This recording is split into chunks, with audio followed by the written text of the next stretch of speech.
Hey everyone, so I wanted to take you through something special today. I'm going to take you through a conversation I had with one of the breath science practitioners in training. A dear friend of mine actually is a legend. His name's Harsha. He has been in training with me now for about 5 or 6 months. He has completed about 70% of the breath science practitioner course, and he had a client recently that he got awesome results with.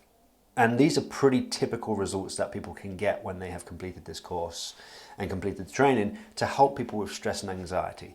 And what we're doing in this conversation is, first of all, we're looking at what sort of individuals is Harsha has been working with, what types of individuals is he working with, going through some of the assessments that we did, and then looking at some of the results that he can get over the space of 6 to 8 sessions, around 8 to 12 weeks, and looking at week by week what he implemented and why he implemented those strategies. So this is just to give you a bit of insight of what you might learn when you're on the breath science practitioner's course, when you're becoming a certified breath science practitioner, and also what actually can be achieved through things like breath work, somatic practices, improving sleep quality for individuals who are really struggling with stress, anxiety, and just a lifestyle that's getting a bit chaotic. So we're going to jump straight into the conversation now. But generally, I would like to start with what was the problem, who was the person, why did they reach out, and then obviously just taking us through. Yeah.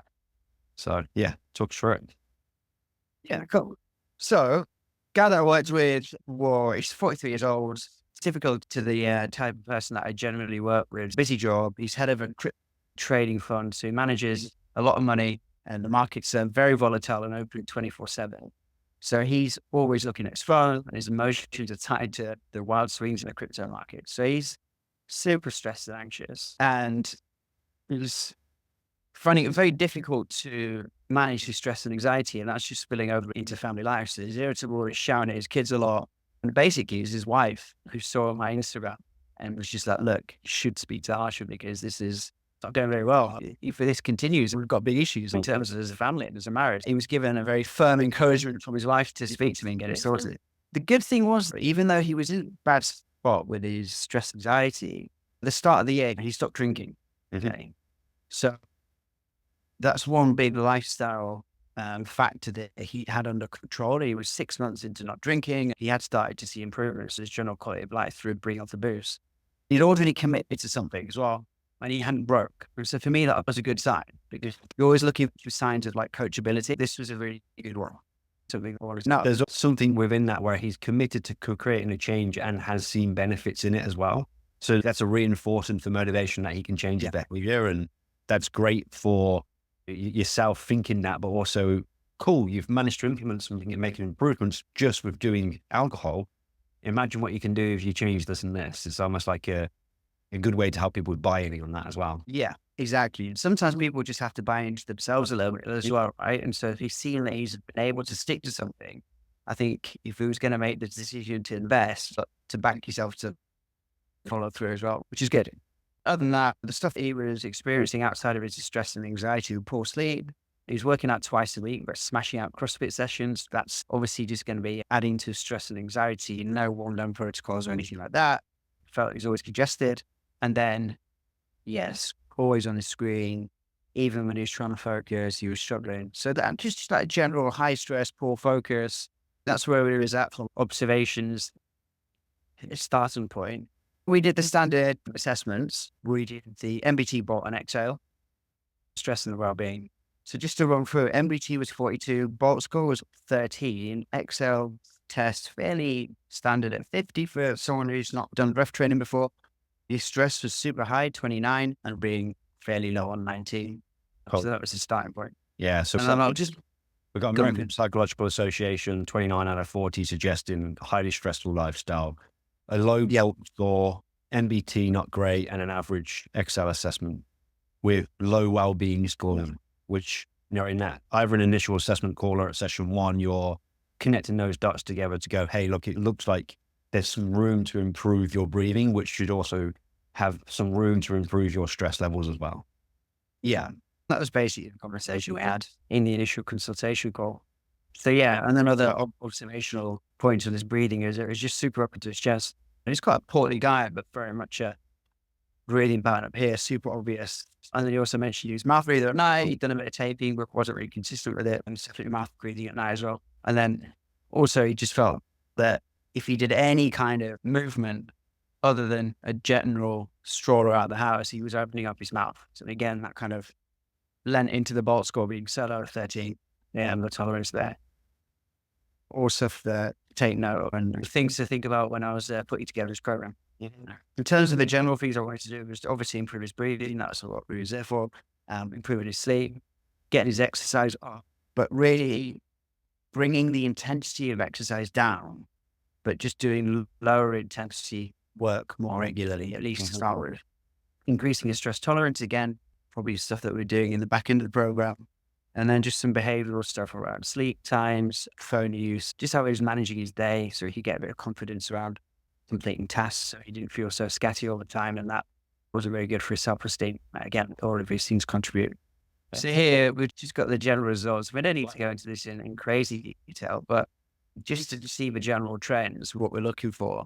Bolt score going up, MBT going up, Excel max assessment going up, which has really improved significantly over a 12-week period. And that's correlated to his well-being going up and his stress going down significantly. Awesome. So we're getting, this is really good. I love this, Harsha. Thanks for sharing this. This is a linear improvement in breathing efficiency from the point of the breath hold test. We've got overall a linear improvement. A couple of days here, they've dropped, and that could actually be an indicator that maybe there's a poor night's sleep or something like that going on those particular days where they measured those things. But overall, you've got a linear improvement in your Excel assessment, which then correlates very well to a fall in perceived stress at the same time. Your well-being scores only go up to a certain amount, but you've got a rapid improvement in the space of 5 weeks in someone's focus capacity to pay attention, anxiety levels, energy. So this is a great example of how incremental changes over a period of time can have what are looking like 100% improvements in well-being. 80% drop in your in stress level. To think, it was 84% decrease in stress. And that's taking you from someone who would, if they were to be assessed by a psychologist, going from, hey, look, your lifestyle is hectic, to, hey, you're pretty chilled out now. Yeah, and that's the tangible results of that, is the impact that has on the actual individual. This is just statistics, but we can then talk through a little bit later on actually how did the person actually feel? Yeah, I think over the course of 12 weeks, there were some of the dips in some of the scores from time to time is those weeks where just stuff hit the fan. It was those weeks where things happen and stress cells are going to go regardless of whatever breathwork you're doing. It's just life, right? But the ability to bounce back and come back to a balanced place is really evident by the general uptick in the scores. I think that's something he was saying as well, is that everything triggered him. Everything was just sending his stress level sky high. But after working and doing the program for 12 weeks, it was like, yeah, I still get stressed, but I bounce back so much quicker. So what do we do? I'll go through week to week. So week one, I wanted to focus on mechanics work, looking at his nighttime breathing and his stuffy nose. Week one was actually 3 weeks, which I think helped so much because he was going off for his summer holidays.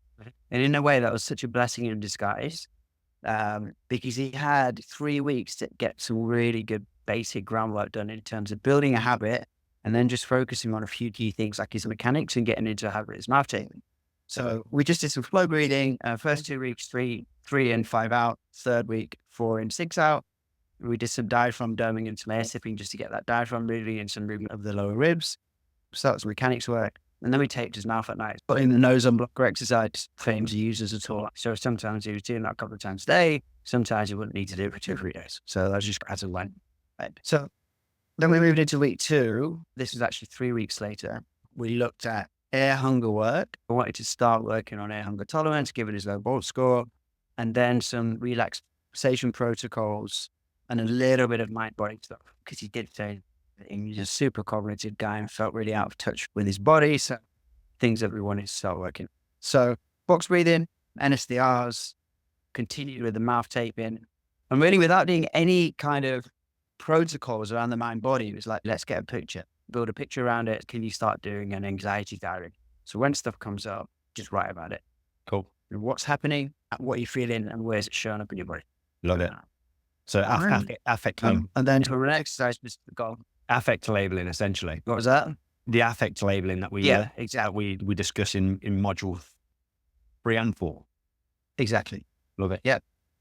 And then some basic movement, either a walk or a light jog, 20 to 30 minutes, nasal only, just helping with air basically, on the solo lesson, and just getting them out for a walk. Yeah. Perfect. So week 3, now really starting to focus on air hunger tolerance, box breathing, but nice and light, seeing if we can incorporate a bit of light breathing, box breathing, a standalone breathe light exercise as well, because he reported after the previous week that he enjoyed doing it and actually he felt quite relaxed with it. So did a bit more of that, continued with the NSDR mouth taping. He didn't do any of the anxiety journaling, so we got him to try it again for another week. And then his exercise, we were just moving the intensity up to 20 to 30 minutes. Can you make it a brisk walk? Can you even get to a jog? Cool. Yeah. Week 4, bringing in some interoceptive work. We talked through some of the anxiety diary stuff that he managed to do. We started to look at assessing that mind-body connection through the heartbeat sensing exercise. He just couldn't feel anything for the first week. Found it quite challenging. And then also did some exposure work because he felt really comfortable with the breathe light stuff. So then when we flipped it and did some hypocapnia stuff, he really didn't like it. So he was getting super anxious. Interesting. So that was, again, super interesting. And again, stuff to work around in the end for the ribs. So again, it was just scaling up box breathing, keeping up the heartbeat, doing the exposure work 3 times a week, as long as he felt comfortable enough for it. And I think that was key as well, was quite he's up for everything because he really wanted to make progress. But I was like, look, you really have to, again, this is just really listening to you and your body. And if even the thought of this is bringing up a lot of anxiety, then there's no need to do it. Good. Make sure you're in a nice, regulated state. Make sure you're calm and you're up for a challenge. If not, there's no harm in giving it a rest. We continue slowing. I love that framing. And then continue with the NSDR and nav taping. Did build some good habits. He's nav taping, started to see some really good results. Good sleep, and he was enjoying the relaxation stuff as well. So we just continued with it. Week 5, continued the interoceptive work, scaled up the box breathing, continued with the breathe light. And exercise-wise, we were now doing jogging 3 to 4 times a week, nasal only. And then he was doing CrossFit because he really wanted to get back into it. So we started off with just 1 session a week and just making sure he was nasal breathing in the warm-up. Other than that, it was like just breathe however you need to breathe. Warm up nasal breathing only. And when you're warming down, nasal breathe only. So they were the 2 basic exercise protocols we fit into that. Yeah, just to manage his arousal states before and after his training. Sweet. Cool. And then we're into week 6. He started to feel pretty good now. Nice. He's responded really well. He sleeps pretty good. His stress levels are coming down. His breathing's improving. So he's in a good spot.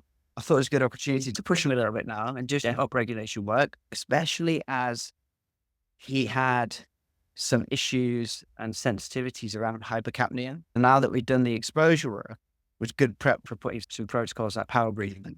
Yeah, cool. So use some power breathing, just scaled up the downregulation stuff to keep it challenging for him and keep some of the improvements going, and his hunger tolerance, his mechanics, mouth taping at night. Yep. So that was 2 weeks in. And then finally, in the last 2 weeks, introduced some walking apneas just to work on his stress tolerance. So again, towards the end of the program, he's really just feeling very little stress, feeling very calm. In that state, he was perfectly primed to take on a bit more stress. Love it. And start improving his resilience. Yeah. Walking apneas, half of his MBT for between 5 to 10 rounds. Any upregulation work that he was doing or gym work or any, let's say, stress exposure work we were doing, we were just complementing that with recovery breathing, making sure we're not tipping him over the edge with anything, keeping the progress that we'd worked so well to get and not overdoing it. And that was basically it. That's what we finished on. He was the first person that I'd managed to incorporate at least 2/3 of what we've worked on together, the performance of the health program. I'm still working through it. There's new things that I've learned in the last few weeks that I wasn't able to apply. But even 2/3 of the frameworks and the program It was amazing to see such good results. And then I think the last thing I'd mention is just, I got him at a great time. He was at the peak of his stress and anxiety, where he recognized he needed to make change. He already knew he could back himself to make change because of his alcohol as well. His compliance rates, which I track in my program, over 12 weeks, they were like 88%. He'd done nearly everything I told him to do over a 12-week period. When you've got a client like that, willing to put the work in, and these are the results you can get. So again, I think up early on in your coaching career, when client flow is not as regular or consistent as you'd like, you feel like you don't have the luxury of selecting clients. I think I made a mistake in the last few months where I took on someone who's very difficult to coach. I invested the money, but other than that, there's just so much going on with him. Maybe a lot of psychological stuff that I didn't feel qualified to help him with, which meant he wasn't able to follow through with even the very basic things. We went down to literally just going for a 10 to 15-minute walk every day. No breath work, just go for a walk, see if you can build that. And we couldn't even do that. So I think back to this, guys, basically assessing people for where you can improve them and their breathing and their stress levels, but also on coachability and how likely are they to follow through. And that's on you as well. I think that's a skill as a coach to get people to do that for sure. But I think there's a balance there as well. In module 11, the assessing, qualifying and onboarding module, I take you through what I learned and the ways to help filter people out, like doing some pre-work, having some pre-conversations, having specific questionnaires that are going to help filter out people's motivation scales and stuff. I take you through my sales process and the nuances that I've found over the years that really help support getting good clients, but also converting those leads into high ticket paying clients. So you've still got that to come and you're already aware of that. You've still got that module to come. I'm impressed with that, mate. Like impressed with the structure, the thought process and around when you're going to implement certain practices and why. The walking apnea at the end, I imagine that might have prior come quite early on because it's something that you've learned, but maybe this training has taught you to hold back a bit until the person's prepared and grounded and a bit more regulated. So that was nice. Those results that you've got are really typical of the results that I see with those clients as well. And these clients are very stressed, but in the space of a few weeks, they can have big changes. It just means pulling out things that are not worthy and implementing some tools to start making a regular practice of being calm and grounded. And for some people, that's all it needs. Anyone who listens to this, like really listen to what impact this has had on. I don't know were there any kind of more, because we've spoke to data points, but if you were to think of this client, were there any personal things that he said on reflection that have improved? Yeah. I think he was very surprised with how quick the impact was. Because I think in the first 3 to 4 weeks, so it's only really 2 sessions because of the breaks that the change was huge. So he was just like, look, again, the resilience things are about being able to bounce back, much more present with his family. His wife was much happier.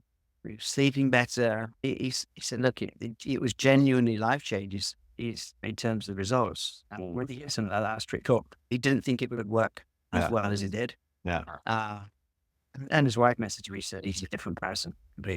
That's when you've got the seal of approval from the wife, that's when you know you've done a good job.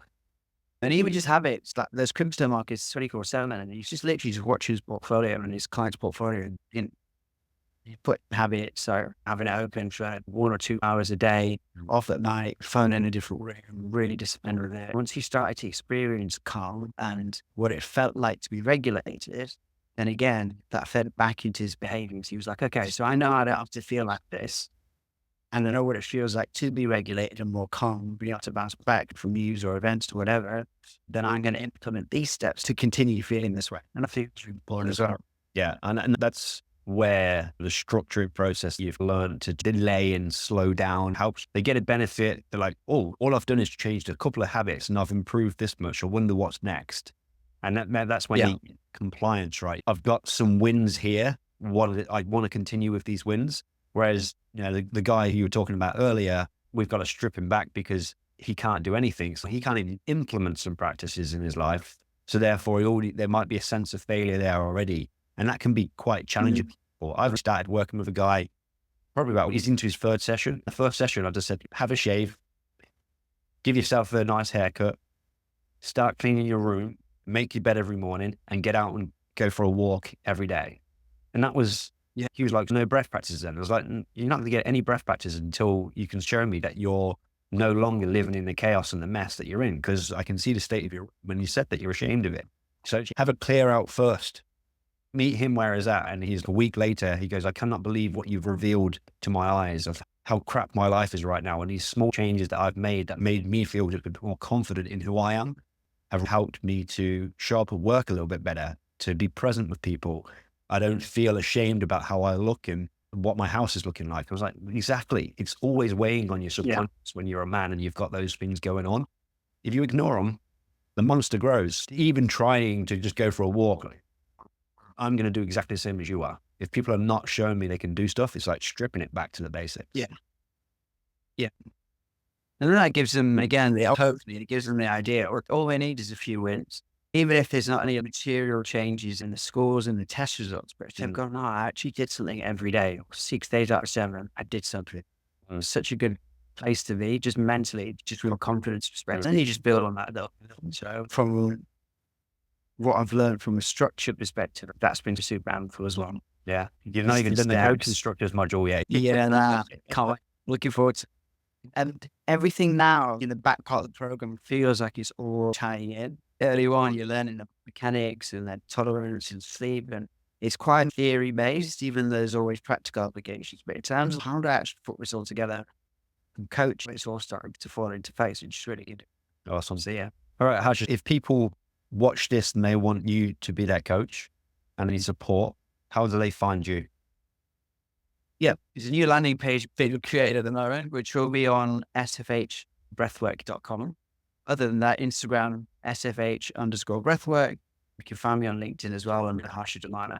So any of those three, LinkedIn, Instagram, or my sales page. Thanks, mate. I appreciate you putting that together for me and showing up today.